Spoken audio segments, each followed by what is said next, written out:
Shalom Bapak Ibu dan saudara-saudaraku yang terkasih dalam Tuhan Yesus Kristus.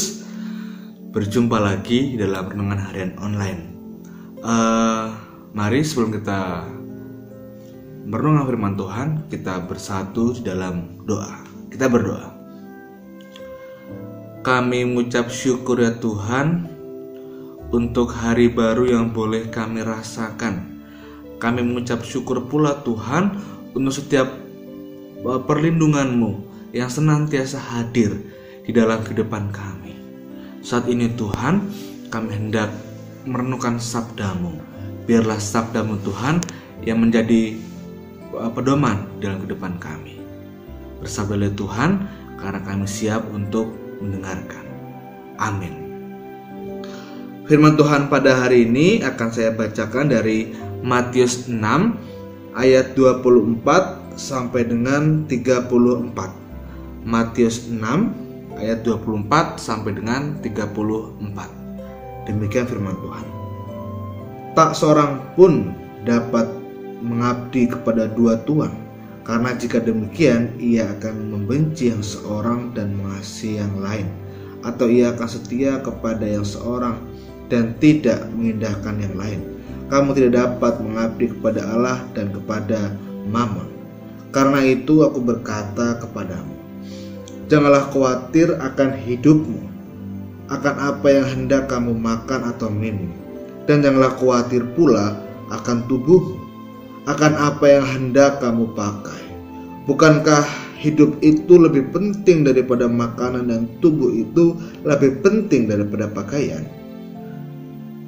Pandanglah burung-burung di langit yang tidak menabur dan tidak menuai dan tidak mengumpulkan bekal dalam lambung, namun diberi makan oleh Bapa-Mu di surga. Bukankah kamu jauh melebihi burung-burung itu? Siapakah di antara kamu yang karena kekhawatirannya dapat menambahkan sehasta saja pada jalan hidupnya? Dan mengapa kamu khawatir akan pakaian? Perhatikanlah bunga bakung di ladang yang tumbuh tanpa bekerja dan tanpa meminta. Namun aku berkata kepadamu, Salomo dalam segala kemegahannya pun tidak berpakaian seindah salah satu dari bunga itu. Jadi jika demikian Allah mendandani rumput di ladang yang hari ini ada dan besok dibuang ke dalam api, tidakkah ia akan terlebih lagi mendandani kamu, hai orang yang kurang percaya? Sebab itu janganlah kamu khawatir dan berkata, apakah yang akan kami makan? Apakah yang akan kami minum? Apakah yang akan kami pakai? Semua itu dicari bangsa-bangsa yang tidak mengenal Allah. Akan tapi Bapa-Mu yang di surga tahu bahwa kamu memerlukan semuanya itu. Tetapi carilah dahulu kerajaan Allah dan kebenarannya, maka semuanya itu akan ditambahkan kepadamu. Sebab itu janganlah kamu khawatir akan hari besok, karena hari besok mempunyai kesusahannya sendiri. Kesusahan sehari cukuplah untuk sehari. Demikian pembacaan firman Tuhan. Berbagilah kita tidak hanya membaca, melainkan menerapkan juga dalam kehidupan kita sehari-hari. Haleluya. Bapak, Ibu, dan saudara-saudaraku yang terkasih dalam Tuhan Yesus Kristus, modal kita di dalam hidup ini adalah umur kita. Tanpa dibekali umur yang panjang, manusia akan memiliki tingkat kekhawatiran yang juga panjang. Contoh, waduh, aku belum bisa membagikan orang tuaku karena takut nanti orang tuaku dipanggil dulu oleh Tuhan atau diriku sendiri yang dipanggil oleh Tuhan. Aduh, aku belum mencapai target di dalam hidupku dan lain sebagainya. Tiada seorang pun yang hidup tanpa kekhawatiran. Tak seorang pun yang juga kebal dari rasa khawatir. Jika seseorang berkata bahwa aku tidak peduli akan apapun di dunia ini, maka ada sebuah penyangkalan yang keluar dari mulut orang tersebut. Dan sekarang yang menjadi sebuah pertanyaan adalah apa yang dapat kita lakukan dengan rasa kekhawatiran kita. Sebelum kita belajar atau merefleksikan firman Tuhan lebih dalam dan mencari tahu apa yang dapat kita perbuat dalam kekhawatiran kita lihat dulu apa arti dari kekhawatiran itu sendiri. Kekhawatiran adalah sebuah perasaan gelisah, sebuah rasa takut, atau ada rasa sebuah yang kengerian yang begitu mendalam terhadap sesuatu. Perasaan-perasaan itu biasanya terkait dengan pikiran-pikiran negatif atas sesuatu yang mungkin bisa terjadi atau belum terjadi malah di masa depan. Merasa khawatir berarti merasa cemas, bingung atas pikiran sendiri. Apa yang harus diperbuat ketika rasa khawatir itu menyerang, Bapak Ibu dan Saudara-saudaraku? Rasul Paulus menasihati kita dalam Filipi 4 ayat 6 sampai dengan 7 yang berkata demikian. Nyatakanlah dalam segala hal keinginanmu kepada Allah di dalam doa dan permohonan dengan ucapan syukur. Damai sejahtera Allah yang melampaui segala akal akan memelihara hati dan pikiranmu di dalam Kristus Yesus. Bapak, Ibu, dan saudaraku yang terkasih dalam Tuhan Kristus, Tuhan tahu kekhawatiran dapat begitu mencekam dalam kehidupan setiap anak-anaknya. Itu sebabnya ia berkata jangan khawatir sebanyak 4 kali, yang diulangi dalam Matius 6 ayat yang 25 sampai 34. Di ayat 25 Tuhan berkata janganlah khawatir sebanyak 2 kali. Kemudian di ayat 31 dan di ayat 34. Dan ini menunjukkan betapa seriusnya hal kekhawatiran. Tidak heran Tuhan Yesus memberikan 4 alasan mengapa kita tidak perlu khawatir. Yang pertama adalah karena kita jauh lebih berharga daripada burung dan bunga bakung. Jika Allah begitu memperhatikan kebutuhan burung-burung dan bunga bakung, apalagi kita manusia sangat dikasihi oleh Tuhan. Kedua, karena kekhawatiran tidak memperpanjang usia, memungkinkan kekhawatiran malah mempersingkat kehidupan kita karena kita dipenuhkan rasa khawatir, stres dan sebagainya, kita sakit, kemudian kita dipanggil Tuhan. Ketiga, karena Bapa di surga tahu kebutuhan kita. Tuhan bukan saja tahu tapi mau untuk mencukupi apa yang menjadi kebutuhan setiap anak-anaknya. Dan keempat, karena hari esok mempunyai kesusahannya sendiri. Ini artinya jangan membiarkan rasa kekhawatiran kita akan hari esok merusak sukacita kita pada hari ini.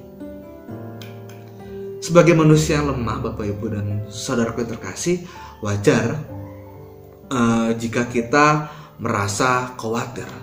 Tapi sebagai orang Kristen, tentunya tidak wajar jika kita terlalu larut dan tenggelam di dalam rasa kekhawatiran. Tuhan ingin agar kita belajar berharap kepadanya di dalam doa.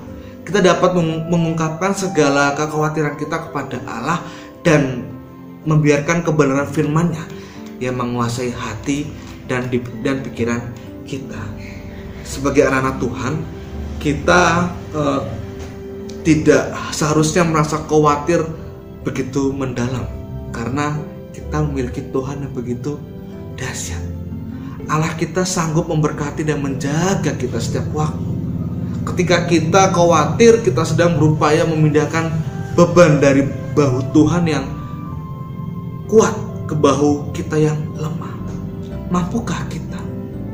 Dan sini Tuhan bertanya dalam Matius 6 ayat 27, siapakah di antara kamu yang karena kekhawatirannya dapat menambahkan sehasta saja pada jalan hidupnya?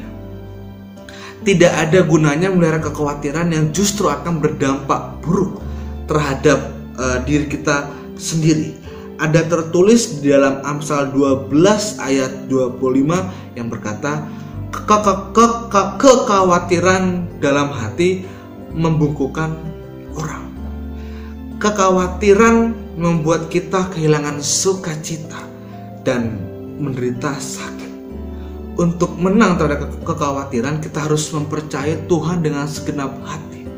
Rasul Petrus juga menasihati kita di dalam 1 Petrus 5 ayat 7 yang berkata, serahkanlah segala kekhawatiranmu kepadanya, sebab Ia yang memelihara kamu. Ketika kita dihadapkan pada kelemahan-kelemahan, setiap kita memiliki sebuah pilihan, menyerahkan semua kepada Tuhan dan mempercayai dengan sepenuh hati, atau kita berusaha mengatasi kekhawatiran itu dengan ego kita masing-masing. Yang pastinya kita harus menyerahkan segala setiap kekhawatiran kita ke dalam tangan Tuhan, karena kita tidak bisa mengatasi segala sesuatu tanpa kehendak Bapa di surga. Marilah kita Bapak Ibu dan terkasih, kita semangat dalam menjalani kehidupan ini, walaupun saat ini pandemi sungguh sangat membuat kita khawatir, tapi di tangan Tuhan semua akan baik-baik saja. Dan sebelumnya saya juga mohon maaf jika Bapak Ibu mungkin bosan melihat background saya ini terus.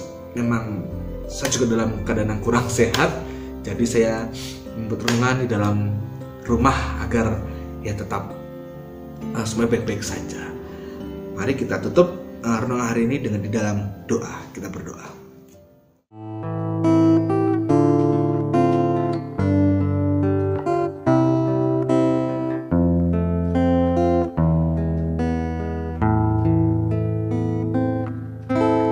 Jangan khawatir, janganlah takut, di tangan Tuhan tiada yang kurang.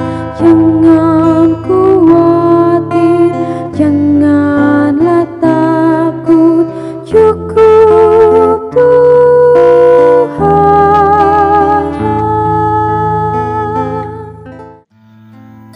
Tuhan, kami mengucap syukur untuk firman-Mu yang mengajarkan kami untuk tidak khawatir. Kami mempercayai Tuhan bahwa di dalam-Mu semua akan baik-baik saja. Biarlah Tuhan menguasai kehidupan kami, agar kehidupan kami tidak dipenuhi dengan rasa khawatir dan cemas. Kami menyerahkan Tuhan segala setiap pergumulan kami dalam kuasa tangan. Tuhan, terima kasih. Hari ini juga Tuhan kami hendak mendoakan bagi setiap orang-orang terkasih kami yang saat ini sedang sakit. Biarlah Tuhan yang menjamah mereka, menguatkan mereka, memberikan mereka semangat, sehingga mereka dalam penyakitnya dapat merasa semangat dan dapat merasa bahwa Tuhan tidak pernah meninggalkan mereka saat itu. Tuhan, kami juga berdoa untuk setiap proses kehidupan kami. Kiranya Tuhan memberkati setiap apa yang menjadi upaya kami dalam hidup ini, mulai pekerjaan, usaha, peternakan, pertanian dan sebagainya. Tuhan, kiranya Tuhan memberkati, sehingga apa yang dapat kami miliki Tuhan dapat kami syukuri. Setelah tersebut adalah berkat yang boleh berasal daripada-Mu. Inilah doa dan permohonan kami Tuhan, kami serahkan ke dalam kuasa tangan Yesus Kristus, Sang Juru Selamat kami yang hidup. Terima kasih Tuhan Yesus. Amin. Demikian renungan harian pada hari ini. Sampai berjumpa di renungan harian online berikutnya. Dadah, Tuhan Yesus memberkati.